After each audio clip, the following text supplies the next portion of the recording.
Fala atleta, estamos aqui no Pratique Mais Saúde. Sou Jean, vocês já me conhecem. Estou aqui novamente aí com o Doc, Dr. Daniel Carvalho. E a gente vai entrar num assunto hoje um pouco diferente. A gente vai falar de Olimpíadas, acabou a Olimpíadas recentemente, vai começar a Paralimpíadas, só que a gente vai fazer uma abordagem um pouco diferente, né, Doc? Em vez de ficar falando dos louros e das glórias, vamos falar aí sobre o que o atleta passa quando tem problema, lesões. Fala galera, beleza? Bom, quando a gente fala em lesão para um atleta, é um bicho de sete cabeças, um terror, né? Porque nenhum atleta quer se lesionar, isso implica em muita coisa. Se é durante o treino, pode estragar toda uma preparação num ciclo olímpico. Se é durante uma competição, pode ter acabado ali o sonho dele. E analisando assim o histórico da maioria dos atletas, você pode ver que um grande atleta, em qualquer modalidade, durante a sua fase de treinamento, a sua progressão de carreira, em algum momento ele teve alguma lesão. E alguns atletas são marcados por grandes lesões. E eu digo mais, não tem nenhum atleta de altíssimo rendimento que não tenha sido sujeito a uma lesão importante e que tenha enfrentado com êxito e não tenha saído em glória. Então a gente tem N exemplos para citar. A gente não precisa nem citar nas Olimpíadas, mas a gente pode citar aqui, por exemplo, Ronaldo Fenômeno com uma lesão gravíssima de joelho, quando ele rompeu o ligamento patelar em 2000, e ele é operado, o mundo inteiro falando que ele não voltava mais, e ele num processo de reabilitação sofrível, ele mesmo relatou em podcasts, ele volta, ganha a Copa e é o artilheiro. Arrebentou na Copa, né? Arrebentou na Copa. A gente pegou aqui umas estatísticas, né? A Olimpíada de Paris acabou recentemente, não tem estatística. A gente pegou a estatística de 2016, Olimpíadas do Rio, e também de Tóquio. E aí tem uns números interessantes que 10% dos atletas tiveram lesões nas Olimpíadas do Rio. E as principais lesões musculares foi o atletismo, futebol e levantamento de peso. Então vamos falar um pouquinho aí sobre o atletismo, futebol, o que acontece, e o levantamento de peso, por que causa essas lesões musculares. Tá. Então vamos lá, o atleta, ele, principalmente durante a competição, ele está dando 110%. Né? Ele já está no auge do seu treinamento e todos eles, seja ele ou os seus adversários, estão dando o máximo. E a gente está trabalhando completamente fora da zona de conforto, então eles estão muito sujeitos à lesão por estresse mecânico em cima do tecido. Fora isso, o contato. Então o futebol a gente tem as duas situações, né? Ele pode lesionar sozinho, dando um sprint ou uma troca de direção. Ele pode romper uma fibra muscular, por exemplo, dando um sprint, tá? Sozinho. Agora, ele pode ter tido um encontro com outro atleta também. Porque ninguém vai ali para brincar. O pessoal vai dar para 100%. É Fórmula 1, entendeu? Então, se você acompanhar uma corrida de Fórmula 1, você vai ver que o carro, não tem um carro que não para no box pelo menos umas 4 vezes durante a corrida. Então, ele está dando o máximo. Né? Ele está completamente fora da zona de conforto. Lesões musculares são relativamente muito comuns porque ele está sujeito a muita tração muscular, dependendo do esporte, e a fadiga. Então o cara já está cansado, já está fadigado, e ele está dando 200% durante o exercício. Né? E por que no atletismo é muito comum? Primeiro, porque o atletismo é um esporte que praticamente ele independe de equipamento, é basicamente o corpo dele. Então é o máximo que o corpo humano chega a atingir ali. Né? Então ele realmente faz muito estiramento, muita ruptura, muita fratura. Se eu não me engano, tem um dado estatístico de fraturas por estresse, tá? Fratura por estresse é uma fratura que acontece sem contato. É o osso que vai fadigando por excesso de pancadaria, digamos assim. Teve mais de 20 casos, a maioria deles no atletismo, só nas Olimpíadas do Brasil em 2016. Tá? E a fratura por estresse é muito mais comum durante a fase de treinamento, não durante a fase de competição. Esportes com contato, por exemplo, lutas, esgrima, luta greco-romana, judô, com certeza vai ter algum tipo de lesão e algum atleta vai sofrer. E esportes onde você tem uma alta velocidade, com uma alta energia cinética, sujeito a quedas ou a maus jeitos, por exemplo, ciclismo, o ciclismo de indoor, né, que eles estão ali fazendo 55, 60 por hora de média dentro do velódromo, em alta velocidade. E um mínimo toque na bicicleta aí pode levar o atleta ao solo, fazer lesões sérias. Ainda podemos ter em ginástica, mergulho, onde tem salto ornamental, né? Pode ter muita lesão. Inclusive a gente perdeu um atleta brasileiro, né? Deixamos de ter, né? Tivemos um desfalque de um atleta brasileiro nas nossas Olimpíadas, porque ele teve uma lesão do tríceps na semana que ele ia embarcar para Paris, né? Então é uma pena, uma fatalidade para o atleta, isso deve ser terrível, né? Preparou 4 anos de preparação, conseguiu a vaga, e aí na semana de viajar ele rompe o tríceps braquial e aí tem que passar por uma cirurgia. Mesmo o Darlan Romani, né? Nosso querido Darlan Romani, medalhista olímpico, também perto de embarcar para Paris, ele teve aí a sua hérnia de disco complicada e teve que fazer uma cirurgia, né? Então o esporte ele tem essas nuances, né? Esses caprichos do esporte de alto rendimento, que o atleta realmente é levado ao extremo e ele não está, por mais treinado, por mais capacitado, por mais condicionado que esteja o atleta, infelizmente ele não é invencível nesse quesito. Dentro das estatísticas aqui do Rio, né, quando fala em trauma, você já antecipou, né? Fala do ciclismo, né, que pode se enroscar ali com o outro e pode até levar um grupo inteiro para o chão e causar trauma, né? O atletismo, como você comentou, às vezes não é nem dentro da Olimpíadas, mas pode ser fora, durante o processo de treinamento, né? E já em Tóquio, a estatística apontou mais para lesões de joelho, ombro e muito entorse. Eles viram assim que tinha muito entorse, né? E até a gente pegou aqui, já pegando o gancho para a Olimpíadas de Paris, nós estávamos conversando antes, né? A Valdileia Martins, no salto em altura, que teve uma torção e que impediu ela continuar competindo, né? Tadinha, essa eu tava vendo ao vivo a prova, torcendo pra caramba. E quando ela vai tentar o salto, se vocês verem, tem vídeos dela bem... No Cazé TV deve ter, ou no YouTube deve ter. Quando ela vai fazer o salto, ela tá entrando de lado antes de saltar, ela dá uma torcida em pronação, ela faz uma pronação em excesso, o pé dela vira para dentro, assim. Ela nitidamente, tu vê pela face dela que ela sente uma dor excruciante, ela ainda tenta o salto e infelizmente não acerta. Ela sai dali, ela ainda tinha uma repescagem no dia seguinte para tentar saltar de novo, então ela vai pro departamento, é avaliada, vai para fisioterapia, faz de tudo para reabilitar.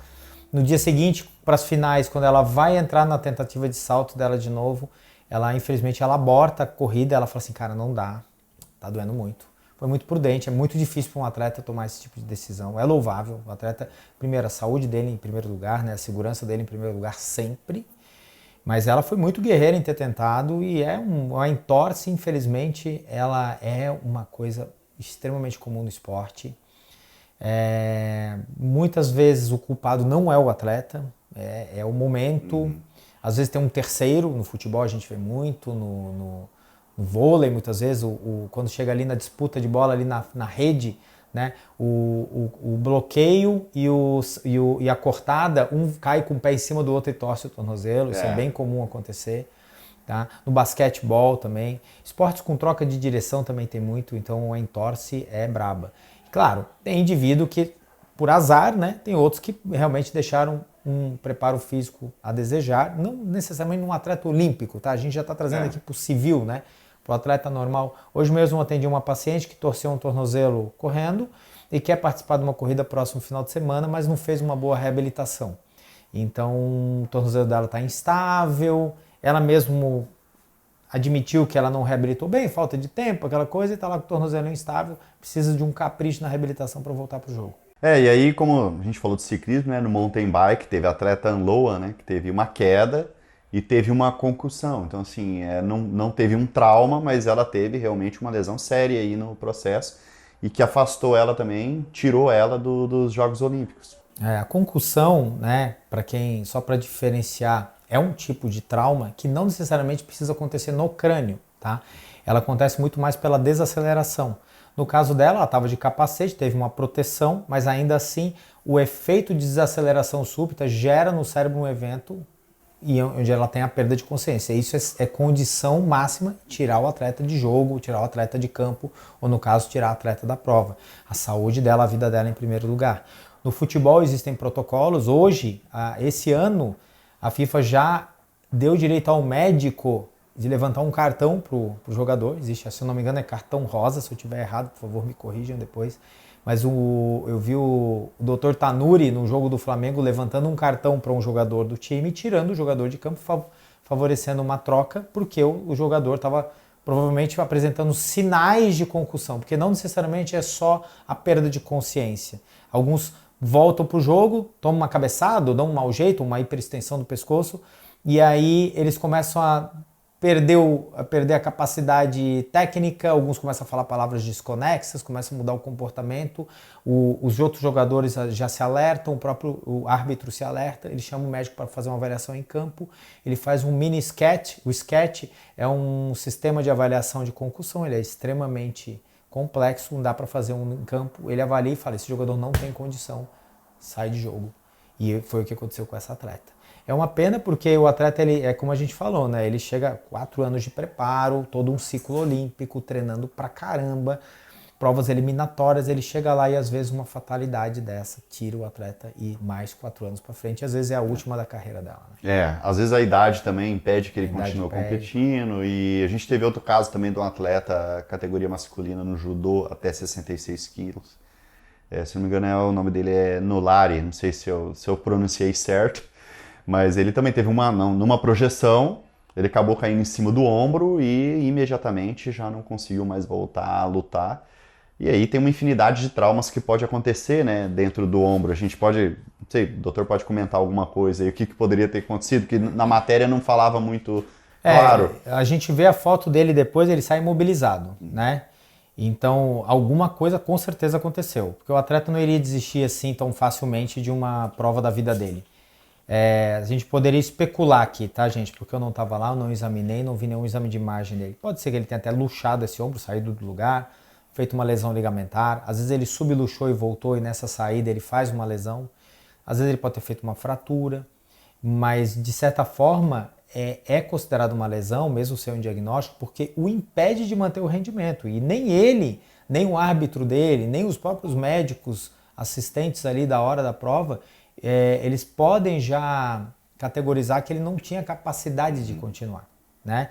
Existem algumas situações onde o atleta até fala, cara, eu acho que eu consigo, né? Aí faça para uma avaliação, existem uns critérios, cada esporte tem as suas particularidades, mas às vezes o atleta dá para voltar, mediante a diversos critérios, tá? Não é tão simples assim. Outro caso que a gente viu também é uma atleta francesa no surf, a Johanne, que ela...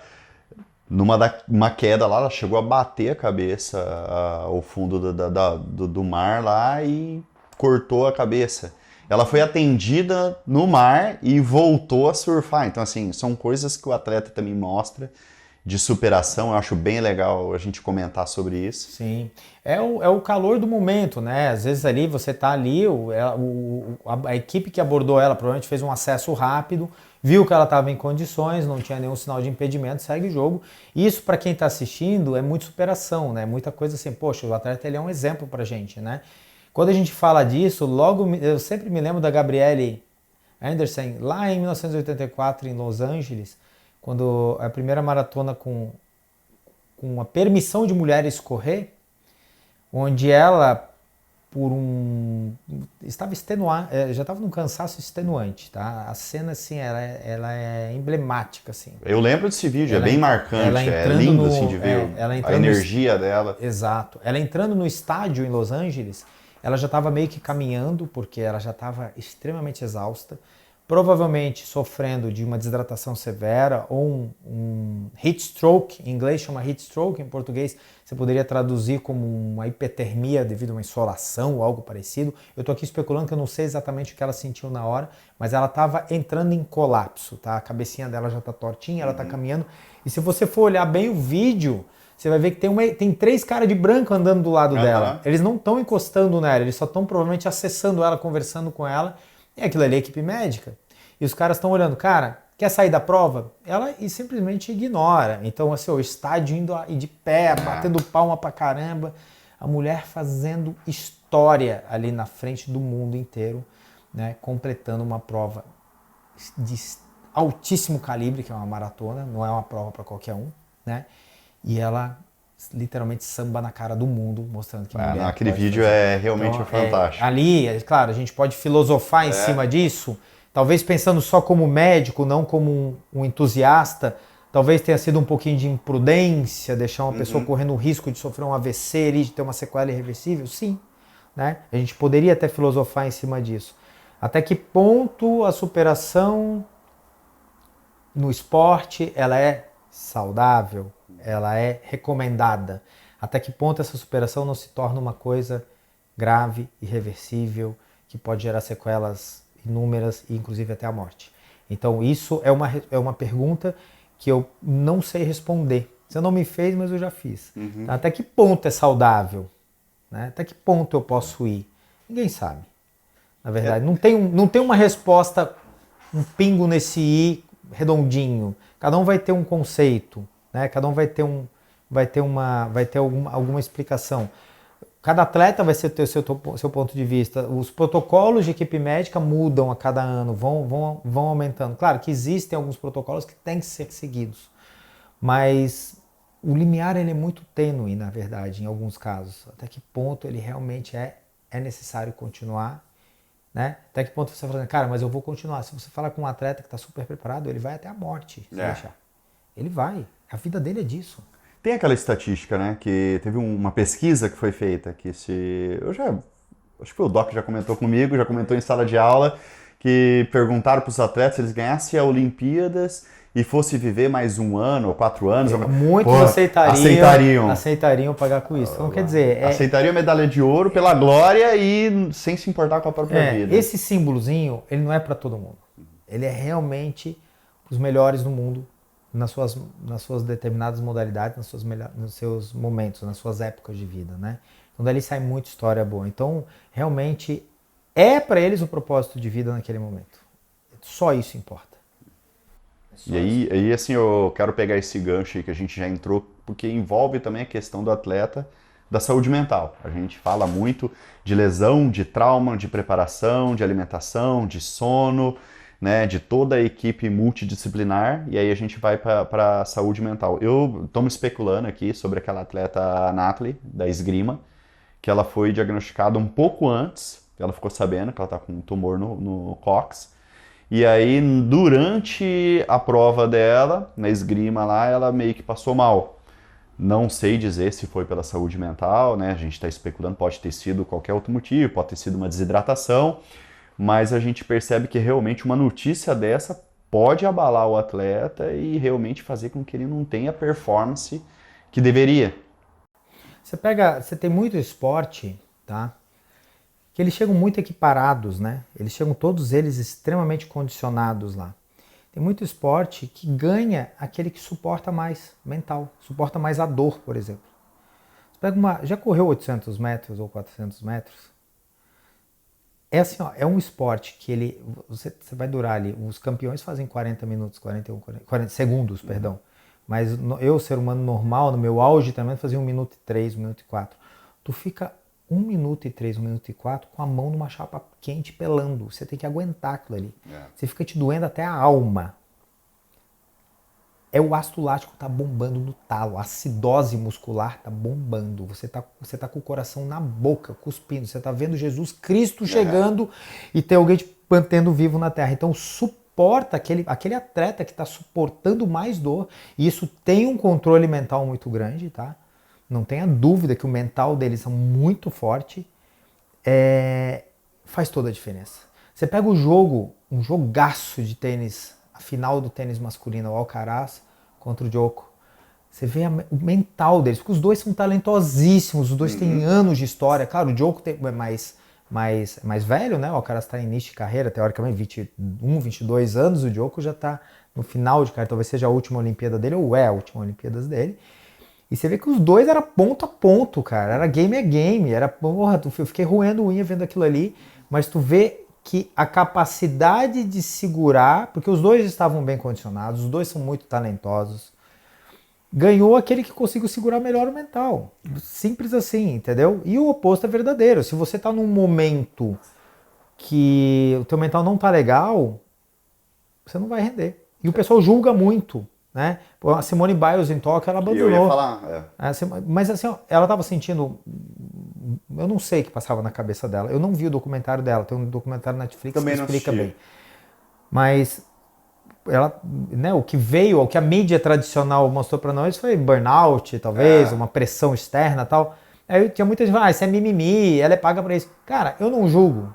Eu Também não não. sei o que passa na cabeça. A menina é fabulosa, ela é fantástica, ela é formidável, ela tem um nível de fitness, de talento, de competitividade que é sobre-humano. Aliás, quem tá lá Ela destruiu nessa aliás, competição. quem tá lá é sobre-humano, né? É o ápice do rendimento humano.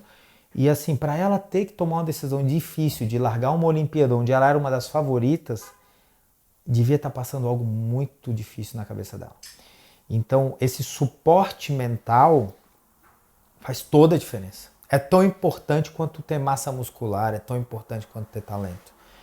E o atleta que ele consegue dominar isso, ele é uma dos pilares de sustentação de estar ali no topo daquele pódio ali. A importância da equipe multidisciplinar, né? Porque assim, Muito. ali ela deve ter uma equipe de psicólogo, psiquiatra, preparador físico e tudo mais. E a gente vê que nessa Olimpíadas agora, a hora que acabava as provas que ela tinha perdido, ela ia lá abraçar, comemorar junto com as adversárias dela. Então assim, ela estava feliz, né, por ter competido e feliz pelas colegas dela, lá, né, as outras atletas que são colegas de profissão, ter superado ela naquele momento. E ela estava se divertindo. Em momento algum você viu ela triste, ela estava bem. Você já pensou se o Phelps ou o Bolt não tivessem corredores e nadadores à altura deles? O Bolt até destoava um pouco, porque o cara era grande, tal, ele acabava abrindo no final. Mas se eles não tivessem competidores tão fortes quanto eles, talvez eles não tivessem chegado no máximo. Então, essa competitividade, para mim, ela é extremamente salutar. É isso que te impulsiona, entendeu? Então, aquela imagem das duas meninas ovacionando a Rebeca Andrade no pódio, aquela Sim. imagem vai entrar para a história. Foi. Para mim, assim, ó, desculpa, Medina, a tua foto ficou linda, mas a foto das duas reverenciando a Rebeca, para mim, cara, E vamos entrar no assunto da Rebeca agora. é uma baita foto aquilo, né, cara? Aquilo ali é respeito, entendeu? Porque ela sabe a história dela, né? Ela tem uma história gigante, né? O joelho dela tem história, né? Vamos entrar no assunto dela. 5 cirurgias, se eu não me engano, mas 3 de LCA. 2015, 2017 e 2019. Que afastou ela do Pan-Americano, afastou ela de outras competições como brasileiro. E hoje ela, se eu não me engano, com 25 anos, acredito que é 25 anos, não lembro ao certo, pô, foi disparado a melhor atleta do Brasil. Com certeza. E eu acho que, se eu não me engano, ela entrou para isso, a maior medalhista brasileira das Olimpíadas. Então, assim, fantástico. Né? E assim, ó, vamos pegar só a lesão, uma lesãozinha de LCA, tá? Ela já tira ela do jogo por no mínimo 6 meses. No futebol é quase 9 meses. Só que não significa que ela vai voltar no ápice, ela vai voltar a treinos específicos ali com 3, 4 meses, mas ela estaria apta para competir quase um ano depois.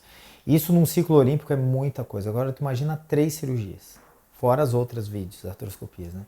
Isso denota a complexidade que é uma reabilitação numa paciente dessa. Porque não basta deixar ela boa. Porque se você rompe um ligamento cruzado, eu tenho que te devolver para o teu trabalho.